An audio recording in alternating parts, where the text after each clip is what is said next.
Warhammer price increases. Are you surprised? No, but I'm disappointed. I mean,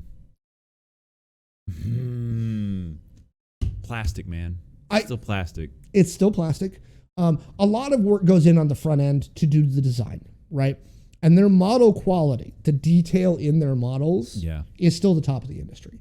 I haven't seen another miniature maker who does the level of detail and the level of consistent quality. That's true. That Games Workshop does. There's never been a box I open that I'm like, oh, they bugged this one. No, it's always solid. I really look. Just had a thought. I'm all for them trying to make it cheaper for people, and I want them to make it more accessible for people to get into the game. I used to, as I've said on the stream before, I used to think that Warhammer was expensive. Then I met Magic players. Yeah. As far as the cost to get into Warhammer, it's expensive. It's not cheap. It is a big initial investment versus buying a couple of $5 Magic packs and getting that itch scratched. I'm not sure how much somebody's saying the price hikes due to industry inflation. I'm not sure how much of that has to do with that because I'm not familiar enough with GW's supply chains and where they're going with their plastic and who's doing the molds and all of that. You know who would be good to ask about this is Phil. Yeah, and Phil may not even know. Again, GW is a pretty opaque company. Yeah. They don't talk a lot. Again, they spend a lot of money on the front end designing those models, right? True. I mean, and they're really I understand they spend a lot of time and money designing models, but they are third-party designs. No. They had, what was it? Somebody was like, an official GW place, which we have a fairly good relationship with the GW store here. Yeah. They're pretty cool. But as a whole, like, if you even have, like, third-party plates or, like, bases, they'll be like, no, you can't field them in tournament here.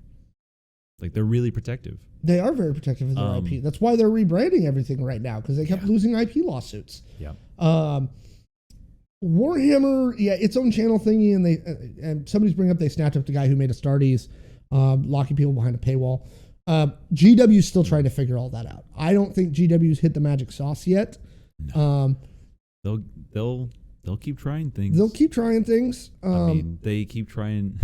There is a new GW mobile game. It seems like every month they'll try things. Yeah. I don't know how much they're making from licensing deals for all those video games that are getting released. Oh, God. Right? I don't know how much Magic paid them to put Warhammer 40K into Magic. Devil's advocate here.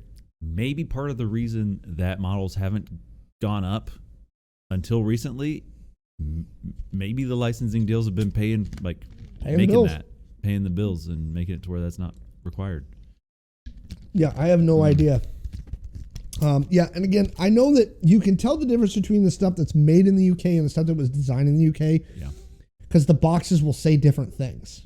Oh. Right. Okay. If you look at the box, it'll say designed in the United Kingdom versus made in the United Kingdom. Interesting. Because made in the United Kingdom, you can't put made in a country unless a certain percentage of it is actually physically manufactured in that place. And I know that GW does not manufacture all their models in England. No. I mean, price hikes are going to price hike. I mean, I hate to say it, but at the end of the day, companies are going to charge what they think the market will bear. That's what they're going to do. They're going to charge as much as they think is reasonable. Yeah. As much as they think they can get out of their customers. That's just what they're going to do. So don't be surprised by these things. I don't want to be that guy, but my hobby price increasing by $5, I'm annoyed by, but I'm not nearly as upset about that as much as I am 18 eggs being $5. Yeah. Not being able to find a flat of eggs. Yeah. Like that part of this current inflation hellscape, that's what really gets my goat. Yeah. And part of that's probably because I have so many hobby pieces idly sitting around that I just like it's got a queue. But if you are buying like boxes and boxes a month and suddenly you have to spend an extra $100, because of, price hikes. I could see that. Yeah, definitely annoying you.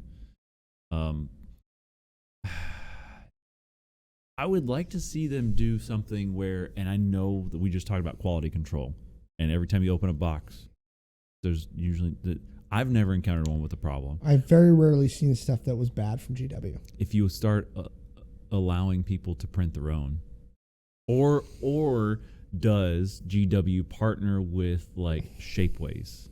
GW has got to figure out a different model to do that. Views on the 3D printing problems. Be a little more specific there on 3D printing problems. The reason that GW is so protective of third-party stuff and 3D printing is because 3D printing really will kill their entire company. It will destroy it. Do they move to a subscription model then? I'll be honest. I'm surprised they haven't. Or like, hey, you can order this and pick it up at your local 3D printer place. Here's the thing, and I've said this to people in the store before. If GW had a decent army builder on their app. Oh boy. Yeah, you really cracked one on that one. Right? Go ahead. I'm with you. Here's the thing. So Games Workshop gives away the core rules for free. They are free on their website. Nice. Right? Once the core rule book for the new edition's out, it's outdated in 4 months and you don't need it anymore. Just go get the ones off the website. People ask me, should I buy the core rule book for Warhammer 40K? No. Don't. Just don't. It's not worth it. Okay? What, League of Votan's the record 3 days? Yeah, something like just that. Don't. Right? The balanced data slate is free. The facts and erratas are free. GW, I think if they put a decent army builder behind their app and put all those rules in an accessible way on their application, got a decent third-party app developer to build their stuff for them, right?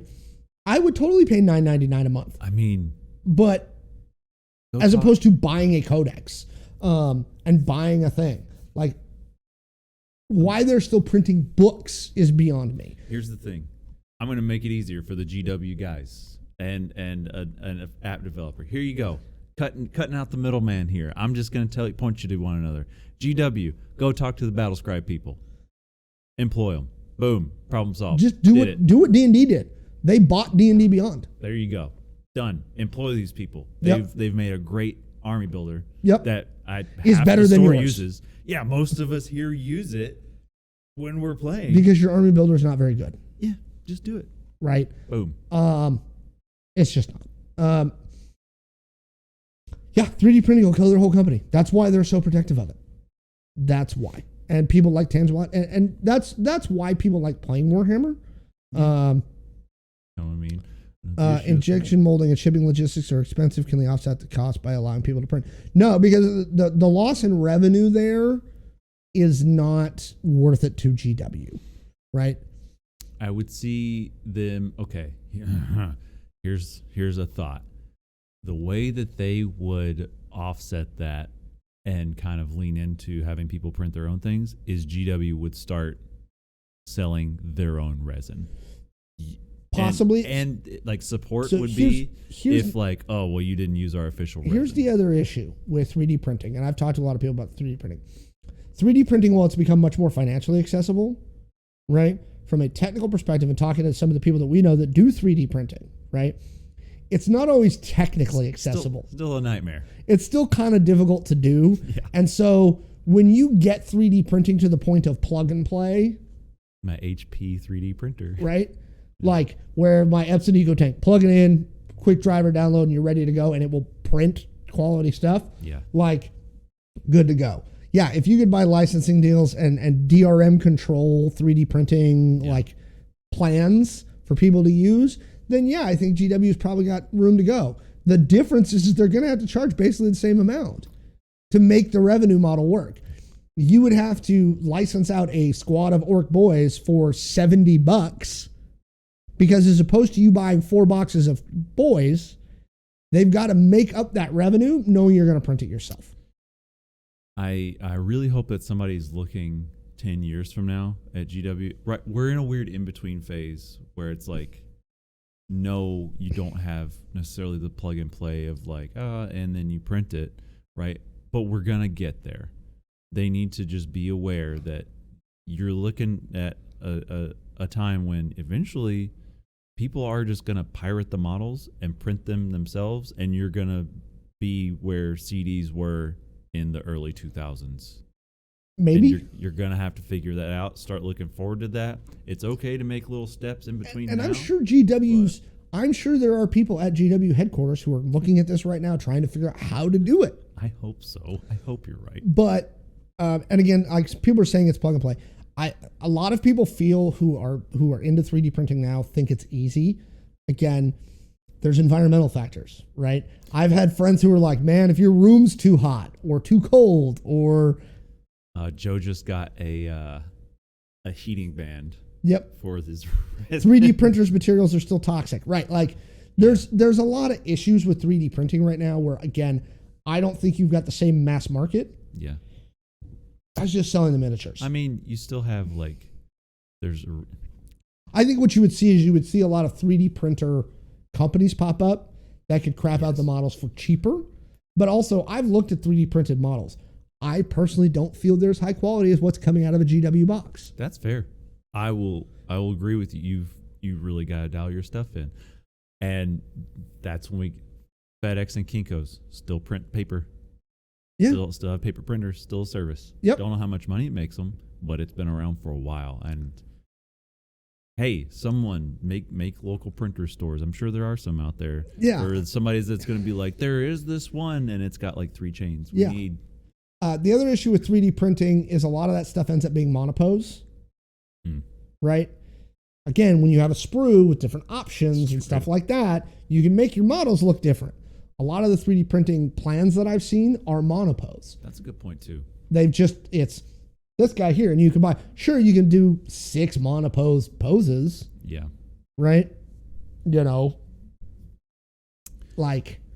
I mean, at that point, if you print the whole sprue, you're saving what? $15? Maybe. Yeah. You know, so again, I don't think 3D printing, and this is my criticism of GW on this side is I understand why they're doing it, but I don't think 3D printing is as big of a danger to them. Right. Right. As I think they think it is. Because here's the thing. You could say you can't retail sell our stuff as 3D printed models. That's easy. Yeah. But individuals 3D printing like bits and stuff like that, where I think they went too far is you can't use third-party bits. Yeah. Okay? That's where it got dumb. Orcs live on the bits. Right. Like, come on, guys. Like, if your print doesn't fail, you might save a couple bucks. And if it fails, then you're out all that resin. Right. Yeah. Somebody said 4K printer, $600 plug and play. Okay, but for $600, I can buy a full army. I can easily put together a 2,000 point army for $600. And you didn't have to worry about all. That's fair. And I didn't have to do anything. And I get it now. That solution is for the curious. There are some people that don't want a 3D print, and there always will be. And there's been times that I've been tempted to buy a 3D printer just because I think it would be neat to mess with. Mm-hmm. And I have a lot of friends with 3D printers, but it's never gotten to the point where I've been like, I'm going to 3D print my Lehman Russes. It's going to have to live in your garage, and your garage is going to have to be heated to 80 degrees. Yes, exactly. Otherwise, people will get sick. So GW price hikes don't surprise me. Honestly, I think GW stuff, compared to, say, Magic, is much more reasonably priced. Yeah, I've been converted. I mean, if you're looking at cost to value for a game, I honestly don't think GW is bad. No, it's not. Especially with the cost of Magic cards rising, and now we have Warhammer. Alex has been so nice to teach people kill team, which is 2 squads. Yeah, you get your 2 squads. Yeah, initial upfront cost, but those are your boys. You got them. They're physical. They're not paper. Yep. And then I get it, and I know we've had this discussion. I like Warhammer for the art aspect. I love the assembling and the painting. Yeah. That's my jam. I'll play them eventually. Right. But I love that painting part. and modeling is something you really enjoy doing. Yeah. And then I've got those, and I can go play Kill Team. And those are my boys. Right. And you're done. I got them. Yeah. There's new releases, but I don't have to buy the most brand new ones No. to keep up with. Well, and once you get to the like 100, once you get to the 1,500, 2,000 point level, you're doing little purchases from there on out to tweak your army a little bit. Yeah. D&D models, prototyping. Yeah, there's stuff that, again, I'm not against 3D printing. I'm saying I don't think it's as big of a danger to GW as they do. And I don't think it's an issue. And again, price hikes suck, but like you, I'm kind of more mad about eggs right now than I am. Somebody did make a good point, having seen some of the advancements in injection molding, like the RG Gundam having off of sprue moving parts. I feel like Warhammer is still behind the curve. The Gundams are, Gundams are top tier. Gundams are top tier, and you're like, those are. You know what I would pay for if GW came out with it? Because Gundams are colored. That you don't have to paint them. If GW. Do you want to say that on air, or you want to send an email and be like, pay me? No, I'll say it on air. Okay. If GW came out with pre-colored models that I did not have to paint, because here's the thing, some people really love that. I like putting guys. I hate painting. I'm not good at it. That's fair. I don't have the patience. Yeah. Right, and I just don't have the steady hand and the skill to paint well. Idea. Right. If you came out like Gundam with a Lehman Russ that was already colored, that had the option to be, because you can paint Gundam. Yeah. But you don't need to. Thought. Go.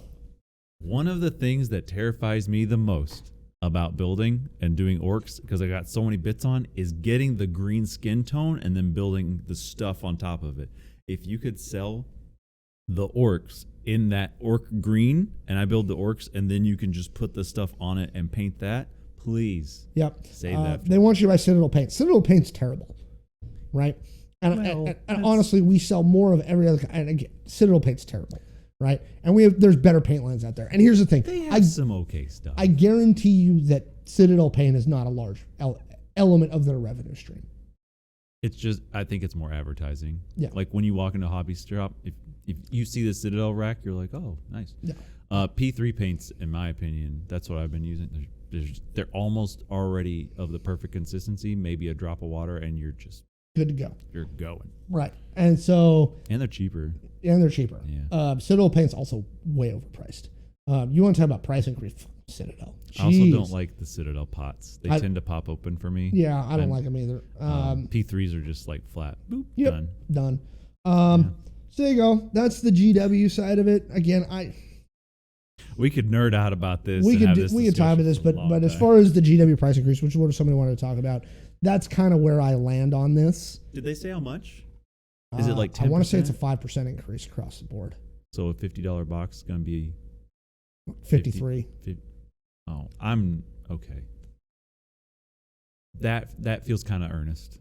Like I'm not super upset. If they were doubling the price or doing something crazy, I would probably have more of an issue with it, but they're not. Now I'm going to have to edit this to be like, I found out at the end that it was a $3 price increase on a $50 item, not a typical GW $15 price increase. No, I don't think it's that high.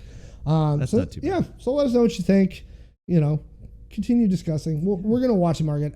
I think that the tabletop market is in the middle of a flux right now across a lot of different silos, cards, RPGs, miniatures. Boy. Like, I think that there is a market shift happening, and I don't think anybody knows where it's going. Interesting times. Yep.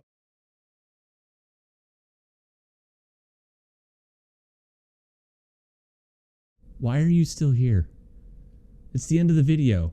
You need to have liked and subscribed and hit the notification bell. Why haven't you done that yet? Your mother's very disappointed in you.